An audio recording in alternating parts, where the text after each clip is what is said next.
Hi ಎಲ್ರಿಗೂ ನಮಸ್ಕಾರ. ಅಮೃತಾಸ್ ಪಾಕಶಾಲೆಗೆ ನಿಮ್ಗೆಲ್ರಿಗೂ ಸ್ವಾಗತ. ನಾನಿವತ್ತು ನಿಮಗೆ ಟೆಂಪಲ್ ಸ್ಟೈಲಲ್ಲಿ ಸಾಂಬಾರ್ ಹೇಗೆ ಮಾಡೋದು ಅಂತ ತೋರಿಸ್ತಾ ಇದ್ದೀನಿ. ತುಂಬಾನೇ ಸಿಂಪಲ್ ಆಗಿರುತ್ತೆ, ಹಾಗೆ ತುಂಬಾನೇ ರುಚಿಯಾಗಿರುತ್ತೆ.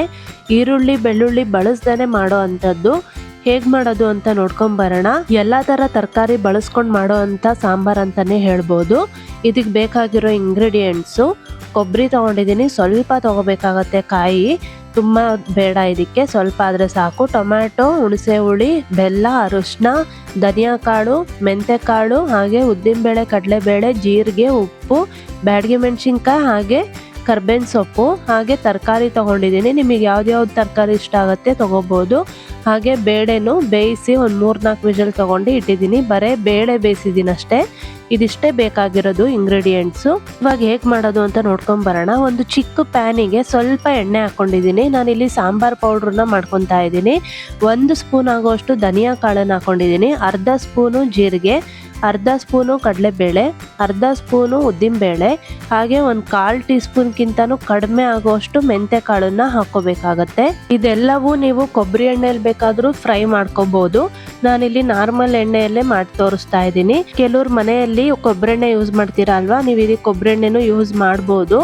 ಇದನ್ನ ಲೈಟ್ ಆಗಿ ಬ್ರೌನ್ ಆಗೋ ತನಕ ಹುರ್ಕೋಬೇಕಾಗತ್ತೆ. ಅದ್ರ ಜೊತೆಗೆ ನಾನಿಲ್ಲಿ ಬ್ಯಾಡಗಿ ಮೆಣಸಿನ್ಕಾಯಿ 3-4 ಹಾಕೊಂಡಿದ್ದೀನಿ. ಹಾಗೆ ಅದ್ರ ಜೊತೆಗೆ ಕರ್ಬೇವಿನ ಸೊಪ್ಪು ಒಂದು 5-6 ಎಲೆ ಹಾಕೊಂಡಿದ್ದೀನಿ.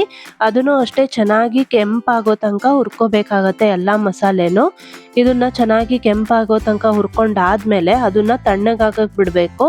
ತಣ್ಣಗಾದ್ಮೇಲೆ ನೋಡಿ, ಈಗ ರೋಸ್ಟ್ ಆಗಿದೆ, ಕೆಂಪಾಗಿದೆ ನೋಡಿ. ಇವಾಗ ನಾನು ಗ್ಯಾಸ್ ಆಫ್ ಮಾಡಿ ಅದನ್ನ ಇವಾಗ ಒಂದು ಮಿಕ್ಸಿ ಜಾರಿಗೆ ಟ್ರಾನ್ಸ್ಫರ್ ಮಾಡ್ಕೊತಾ ಇದ್ದೀನಿ. ಆ ಮಿಕ್ಸಿ ಜಾರಿಗೆ ಹಾಕಿದ್ಮೇಲೆ ಅದ್ರ ಜೊತೆಗೆ ನಾವು ಸ್ವಲ್ಪ ಕಾಯಿ ಹಾಕಿ ರುಬ್ಕೋಬೇಕಾಗತ್ತೆ. ನಾನು ಆಗ್ಲೇ ಕಾಯಿ ಎತ್ತಿಟ್ಕೊಂಡಿದ್ನಲ್ವ, ಅದನ್ನ ಸ್ವಲ್ಪ ಹಾಕೊಂಡಿದ್ದೀನಿ. ಹಾಕೊಂಡು ಅದನ್ನ ನುಣ್ಣಗೆ ತಣ್ಣಗಾದ್ಮೇಲೆ ರುಬ್ಕೋಬೇಕಾಗತ್ತೆ. ನೀರು ಹಾಕೊಂಡೇ ರುಬ್ಕೊಳ್ಳಿ, ಪರವಾಗಿಲ್ಲ. ಇವಾಗ ಒಂದು ಪಾತ್ರೆಗೆ ನಾನು ತರಕಾರಿ ಇಲ್ಲಿ ನುಗ್ಗೆಕಾಯಿ, ಬೀನ್ಸು, ಕ್ಯಾರೆಟು, ಆಲೂಗಡ್ಡೆ, ಹಾಗೆ ಕ್ಯಾಪ್ಸಿಕಮ್ಮು ಇದಿಷ್ಟು ತೊಗೊಂಡಿದ್ದೀನಿ. ನಿಮಗೆ ಎಕ್ಸ್ಟ್ರಾ ಇನ್ನೂ ಬೇಕು ಅನಿಸಿದ್ರೆ ನೀವು ಸಿಹಿ ಕುಂಬಳಕಾಯಿನೂ ಹಾಕೊಬೋದು. ಇನ್ನೂ ತರಕಾರಿಗಳು ಎಕ್ಸ್ಟ್ರಾ ಬೇಕಂದ್ರೂ ನೀವು ಹಾಕೊಬೋದು. ನಾನಿಲ್ಲಿ ನೀರನ್ನು ಹಾಕಿ ಕುದಿಯಕ್ಕೆ ಇಡ್ತಾ ಇದ್ದೀನಿ. ತರಕಾರಿ ಎಲ್ಲ ಬೇಯಕ್ಕೆ ಬಿಡ್ತಾ ಇದ್ದೀನಿ. ನಿಮಗೆ ಬೇಕು ಅಂದರೆ ಮಂಗಳೂರು ಸೌತೆಕಾಯಿ ಕೂಡ ಆ್ಯಡ್ ಮಾಡ್ಕೋಬೋದು. ನಾನು ಇದ್ರ ಜೊತೆಗೇನೆ ಇವಾಗ 1 ಟೊಮ್ಯಾಟೊ ಸಣ್ಣದಾಗಿ ಹೆಚ್ಕೊಂಡು ಹಾಕೊತಾ ಇದ್ದೀನಿ. ಹಾಗೆ ಅದ್ರ ಜೊತೆಗೆ ರುಚಿಗೆ ತಕ್ಕಷ್ಟು ಉಪ್ಪು, ಹಾಗೆ 1/4 ಟೀ ಸ್ಪೂನ್ ಆಗುವಷ್ಟು ಅರಿಶಿನ ಹಾಕೊಂಡಿದ್ದೀನಿ. ನಾನು ಬೇಳೆ ಬೇಯಿಸಬೇಕಾದ್ರೆ ಅರಿಶಿನ ಹಾಕೊಂಡಿಲ್ಲ, ಇವಾಗ ಹಾಕೊತಾ ಇದ್ದೀನಿ. ಹಾಗೆ ಅದ್ರ ಜೊತೆಗೆ ಬೆಲ್ಲ, ಒಂದು 1/4 ಟೀ ಸ್ಪೂನ್ ಆಗುವಷ್ಟು ಬೆಲ್ಲ ಹಾಕೊಂಡಿದ್ದೀನಿ. ಹಾಗೆ ಒಂದು ಸ್ವಲ್ಪ ಕರ್ಬೇವಿನ ಸೊಪ್ಪು ಹಾಕೊಂಡಿದ್ದೀನಿ. ಹಾಗೆ ಅದ್ರ ಜೊತೆಗೆ ನಾನು 1/4 ಲಿಂಬೆಹಣ್ಣು ಗಾತ್ರದಷ್ಟು ಹುಣಸೆ ಹಣ್ಣನ್ನು ನೆನೆಸಿಟ್ಕೊಂಡಿದ್ದೆ, ಅದನ್ನ ಇವಾಗ ಹಾಕೊಂಡಿದ್ದೀನಿ, ರಸ ಮಾತ್ರ. ಇವಾಗ ಇದನ್ನ ಮುಚ್ಚಳ ಮುಚ್ಚಿ ಬೇಯಕ್ಕೆ ಬಿಟ್ಬಿಡ್ಬೇಕು. ಒಂದು 5-10 ನಿಮಿಷ ಒಂದು ಸಿಮ್ಮಲ್ಲೇ ಬಿಟ್ಬಿಡ್ಬೇಕು. ಇಲ್ಲ ಅಂದರೆ ನೀವು ಮೀಡಿಯಮ್ ಫ್ಲೇಮಲ್ಲಿ 5 ನಿಮಿಷ ಮುಚ್ಚಳ ಮುಚ್ಚಿ ಬೇಯಿಸಿದ್ರು ಆಗತ್ತೆ. ತರಕಾರಿ ಎಲ್ಲ ಸ್ವಲ್ಪ ಬೇಯ್ಕೋಬೇಕು, ಅಲ್ಲಿ ತನಕ ನಾವು ಬೇಯಿಸ್ಕೋಬೇಕು. ನೋಡಿ, ಇವಾಗ 5 ನಿಮಿಷ ಆಗಿದೆ. ನಾನಿವಾಗ 1/4 ಭಾಗ ತರಕಾರಿ ಕುಕ್ ಆಗಿದೆ.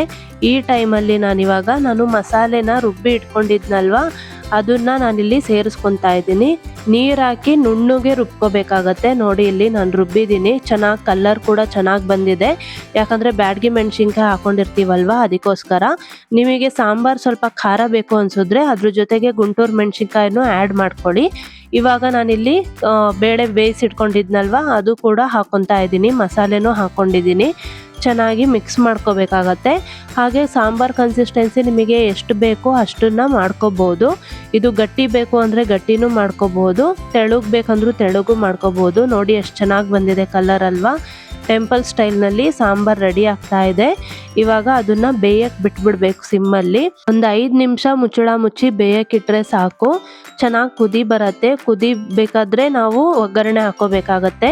ಈ ಟೆಂಪಲ್ ಸ್ಟೈಲು ಸಾಂಬಾರ್ ನೀವು ಒಂದ್ಸಲಿ ಮನೇಲಿ ಮಾಡಿದ್ರೆ ಮತ್ತೆ ಮಾಡ್ಕೊತಾನೆ ಇರ್ತೀರಾ, ಅಷ್ಟು ರುಚಿಯಾಗಿರುತ್ತೆ. ಯಾರಿಗೆ ತಾನೇ ಇಷ್ಟ ಆಗಲ್ಲ ಅಲ್ವಾ. ದೇವಸ್ಥಾನದಲ್ಲೆಲ್ಲ ಕೊಡ್ತಾರಲ್ವ ಸಾಂಬಾರು, ತುಂಬಾನೇ ಚೆನ್ನಾಗಿರುತ್ತೆ, ರುಚಿಯಾಗಿರುತ್ತೆ. ನೀವು ಟ್ರೈ ಮಾಡಿ. ಇವಾಗ ಕುದಿಯೋಕ್ಕೆ ಬಿಟ್ಬಿಡೋಣ ಇದನ್ನ, ಸಾಂಬಾರನ್ನ. ನೋಡಿ, ಇವಾಗ ಕುದೀತಾ ಇದೆ. ಚೆನ್ನಾಗಿ ಕುದಿ ಬರಬೇಕಿದು. ಚೆನ್ನಾಗಿ ಕುದಿ ಬಂದಮೇಲೆ ಒಗ್ಗರಣೆ ಹಾಕೊಬೇಕು. ನಾನಿಲ್ಲಿ ಒಗ್ಗರಣೆಗೆ ಎಣ್ಣೆ ಹಾಕೊತಾ ಇದ್ದೀನಿ. ನಿಮಗೆ ಬೇಕು ಅಂದರೆ ಕೊಬ್ಬರೆಣ್ಣೆ ಕೂಡ ಯೂಸ್ ಮಾಡ್ಬೋದು, ಇಲ್ಲ ತುಪ್ಪ ಬೇಕಾದರೂ ಯೂಸ್ ಮಾಡ್ಬೋದು. ಹಾಗೆ ಇದಕ್ಕೆ ಸಾಸಿವೆ ಹಾಕೊಂಡಿದ್ದೀನಿ. ಸಾಸಿವೆ ಎಲ್ಲ ಚೆನ್ನಾಗಿ ಸಿಡಿದ್ಮೇಲೆ ಬ್ಯಾಡಗಿ ಮೆಣಸಿನ್ಕಾಯಿ ಹಾಗೆ ಕರ್ಬೇವಿನ ಸೊಪ್ಪು ಹಾಗೆ ಹಿಂಗು. ನಾನಿಲ್ಲಿ MTR ಹಿಂಗನ್ನು ಯೂಸ್ ಮಾಡ್ತಾ ಇದ್ದೀನಿ. ನಿಮ್ಮ ಮನೇಲಿ ಯಾವ್ದು ಅವೈಲಬಲ್ ಇದೆಯೋ ಅದನ್ನು ಯೂಸ್ ಮಾಡ್ಕೋಬೋದು. ನಾನಿವಾಗ ಒಗ್ಗರಣೆನ ಸಾರು ಕುದೀತಾ ಇರಬೇಕಾದ್ರೆ ಹಾಕೊಂಡಿದ್ದೀನಿ. ನೋಡಿ, ಫೈನಲ್ ಆಗಿ ಟೆಂಪಲ್ ಸ್ಟೈಲ್ನಲ್ಲಿ ಸಾಂಬಾರ್ ರೆಡಿ ಆಗಿದೆ. ನೀವು ಮನೇಲಿ ಟ್ರೈ ಮಾಡಿ. ಬಿಸಿ ಬಿಸಿ ಅನ್ನದ ಜೊತೆಗೆ ತುಪ್ಪ ಹಾಕೊಂಡು ತಿಂದರೆ ತುಂಬಾ ಚೆನ್ನಾಗಿರುತ್ತೆ. ನೀವು ಟ್ರೈ ಮಾಡಿ ಹೇಗೆ ಬಂದಿತ್ತು ಅಂತ ನನಗೆ ಕಮೆಂಟ್ ಮಾಡೋದನ್ನ ಮರಿಬೇಡಿ. ಹಾಗೆ ಇನ್ನೂ ಈಸಿ ಆ್ಯಂಡ್ ಟೇಸ್ಟಿ ರೆಸಿಪಿಗೋಸ್ಕರ ನಮ್ಮ ಪೇಜ್ನ ಫಾಲೋ ಮಾಡಿ. ಇನ್ನೂ ನಮ್ಮ ಚಾನಲ್ ಸಬ್ಸ್ಕ್ರೈಬ್ ಮಾಡಿಲ್ಲ ಅಂದರೆ ಸಬ್ಸ್ಕ್ರೈಬ್ ಮಾಡ್ಕೊಳ್ಳಿ. ಮತ್ತೆ ನಾನು ನಿಮಗೆ ಮುಂದಿನ ವಿಡಿಯೋದೊಂದಿಗೆ ಸಿಗ್ತೀನಿ. ಅಲ್ಲಿವರೆಗೂ ಎಲ್ರಿಗೂ ಧನ್ಯವಾದಗಳು.